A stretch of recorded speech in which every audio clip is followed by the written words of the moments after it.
अस्सलाम वालेकुम। मैं doctor Rashid Iqbal, Jamshedpur Mariam health care से।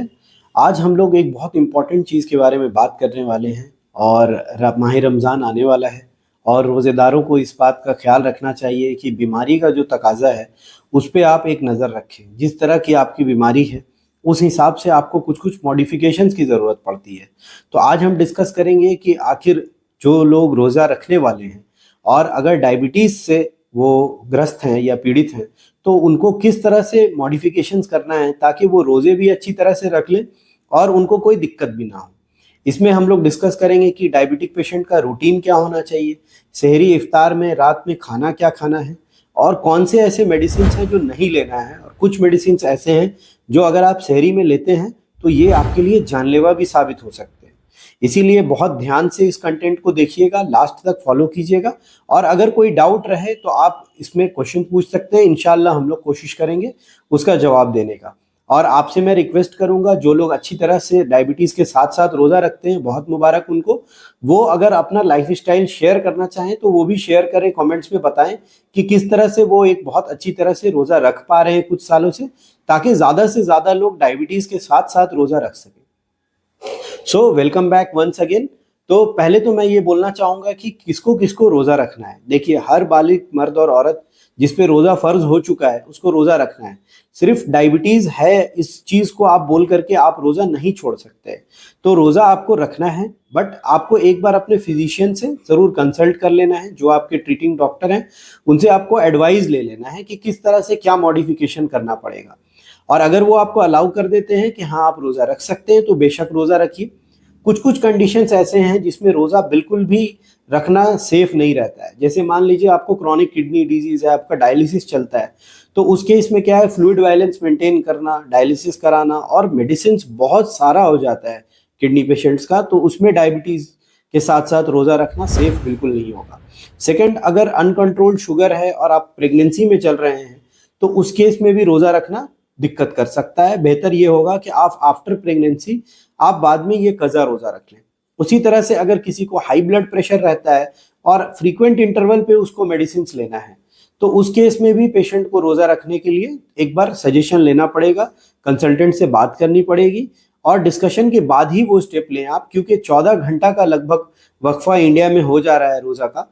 तो इस वजह से अगर मान लीजिए बीच में आपका कोई मेडिसिन चलता है दोपहर के वक्त और अगर आपने उसको नहीं लिया, तो अगर मान लीजिए कि आपके जान पे आफत आ सकती है, आपका बीमारी और अगर बिगड़ सकता है, तो बेहतर है कि आप रोज़ा ना रखें, आप इसका फिदिया दे दें। और इसके लिए आप आलिम से भी डिस्कशन कर सकते हैं।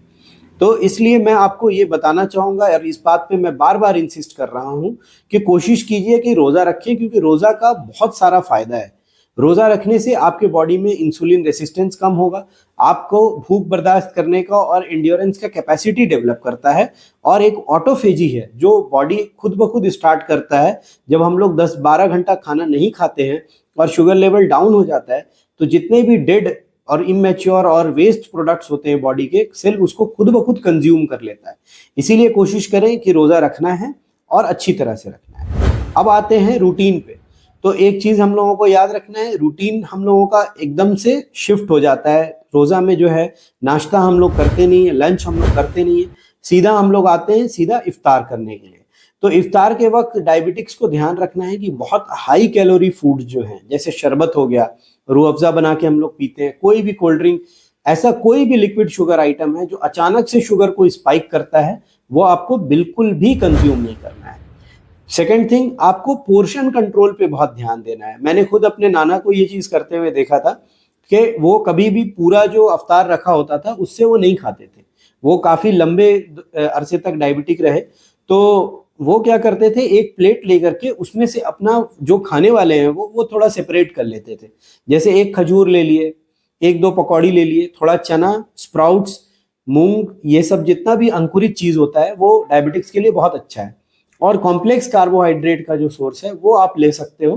कोशिश करना है कि रिफाइंड कार्बोहाइड्रेट, जैसे कि मान लीजिए रूह अफ़ज़ा है, शरबत है और आइसक्रीम है और रसगुल्ला है, कोई भी मिठाई है, वो आपको अवॉइड करना है।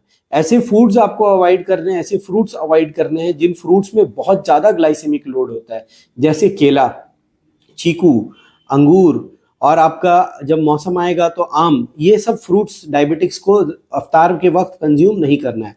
ये आप मत सोचिए और ये एक बहाना मत सोचिए कि मैं तो अभी सुबह से भूखा हूँ तो मैं थोड़ा सा एक्स्ट्रा चीनी खा सकता हूँ, मैं शुगर इंटेक बढ़ा सकता हूँ। नहीं, एक नॉर्मल आदमी जो नॉन डायबिटिक है उसका शुगर स्पाइक नहीं करेगा, बट आपका शुगर बहुत जल्दी स्पाइक करेगा और एक बहुत लो लेवल से बहुत हाई लेवल में बहुत फास्ट पहुंच जाएगा।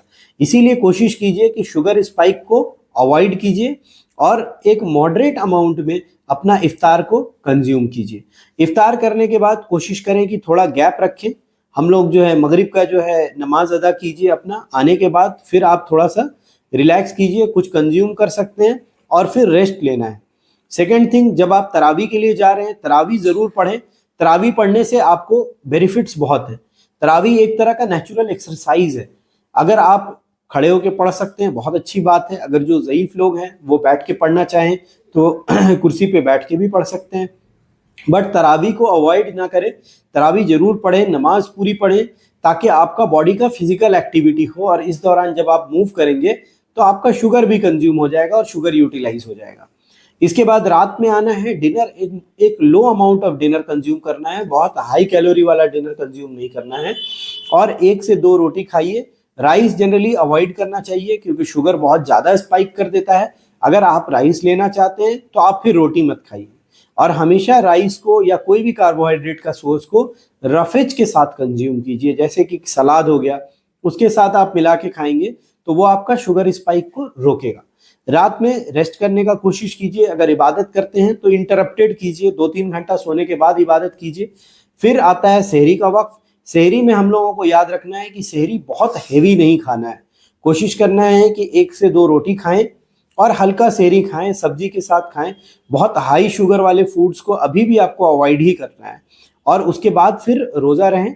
और इस दौरान इफ्तार से लेकर के सहरी का जो आपका वक्फा है इसमें अपना फ्लूइड इनटेक पे आपको बहुत ध्यान देना है, क्योंकि कहीं ना कहीं कैलोरी अगर कम भी हो जाएगा तो बॉडी आपका मैनेज कर सकता है, बट पानी की कमी को मैनेज नहीं कर पाएगा।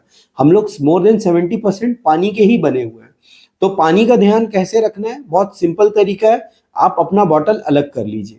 जब आप इफ्तार में बैठ रहे हैं उस टाइम पे आप अपने बॉटल से पानी पीजिए। इससे आपको पता चलेगा कि हाँ, मेरा इफ्तार से लेके सहरी तक में 3 से 4 लीटर पानी मैंने पी लिया है। जब आप तरावी के लिए जा रहे हैं तो भी कोशिश कीजिए कि आपका पानी का बॉटल आपके साथ रहे। थोड़ा थोड़ा सिप्स ऑफ वाटर हर 4-6 रिकात के बीच में आप पीते रहें और उसके बाद एंड तक में देखिए आपका पेशाब पीला नहीं रहना चाहिए। जब आप सहरी में उठ रहे हैं तो आपका यूरिन एकदम क्लियर हो जाना चाहिए। यूरिन अगर आपका क्लियर आ रहा है इसका मतलब आपका बॉडी पूरा हाइड्रेटेड हो चुका है, पानी की कोई कमी अब है नहीं। अब आप दूसरे दिन का रोजा अच्छे से रख सकते हैं। लास्ट बट बहुत इंपॉर्टेंट पॉइंट, मेडिसिन का बहुत इंपॉर्टेंट रोल है शुगर कंट्रोल करने में। ऐसा नहीं सोचना है कि आप रोजा रख रहे हैं तो आप अपनी दवाइयां बंद कर सकते हैं। दवाइयों का टाइमिंग चेंज करना है। टाइमिंग चेंज करना भी बहुत ट्रिकी है। बहुत लोग क्या सोचते हैं कि जैसे थायराइड का या गैस का दवा होता है तो वो उसको फास्टिंग में लेते हैं तो उसको वो सहरी में शिफ्ट कर लेते हैं। बिल्कुल सही है, गैस का खाली पेट का जो दवाई है या थायरोक्सिन है वो आप अर्ली मॉर्निंग अगर आप सहरी में लेते हैं इट्स गुड, बट जो आपका नाश्ता का दवाई था डायबिटीज का, वो नाश्ता का दवाई आप सहरी में नहीं ले सकते हैं। ये आपको याद रखना है। क्यों? क्योंकि नाश्ता करने के 6-7 घंटे बाद आप फिर लंच करते थे, आप इवनिंग में भी कुछ खाते थे। अभी क्या होने वाला है, आप नाश्ता के बाद जो लेते थे लंच वो नहीं मिलने वाला है आपको। तो इसीलिए जो आपका नाश्ता का मेडिसिन था बेस्ट है कि आप उसको इफ्तार के टाइम शिफ्ट कर दीजिए, वो आपके लिए बेहतर रहेगा। और अगर दोपहर में कोई मेडिसिन लेते थे तो उसको रात में रखिए, रात का मेडिसिन को भी रात में ही रखिए। और अगर सहरी के वक्त कोई मेडिसिन आप ले सकते हैं तो वो मेटफॉर्मिन है। मेटफॉर्मिन जो है बहुत फास्ट हाइपोग्लाइसेमिया कभी भी नहीं कराता है। दूसरा मेडिसिन है पायोग्लिटाजोन। अगर आप पायोग्लिटाजोन कंज्यूम करते हैं वो आप सहरी में ले सकते हैं, बट ग्लीमीपेराइड और आपका रेपाग्लिनाइड, इंसुलिन, ये आपको सहरी में नहीं लेना है, अदरवाइज शुगर डाउन हो सकता है। हमने रियल लाइफ एविडेंसेस देखे हैं ऐसे जिसमें लाइफ थ्रेटनिंग सिचुएशन आ गया था एक अंकल का जस्ट बिकॉज ऑफ हाइपोग्लाइसीमिया। तो इसीलिए आप सहरी में कोई भी हेवी मेडिसिन जो होते हैं डायबिटीज के, सहरी में लेना अवॉइड करें। बेस्ट तो ये रहेगा कि आप अपने फिजिशियन से मिले और रमजान से ठीक पहले अपना जो डायबिटीज मेडिसिन है उसको रीस्ट्रक्चर करवा लीजिए उसको फिर से आप उनसे जाके समझ लीजिए कि किस टाइम खाना है। तो इंशाल्लाह आप लोग सब अच्छे से रोज़ा रखें और मैं दुआ करता हूँ कि आपका रोज़ा बहुत अच्छा जाए।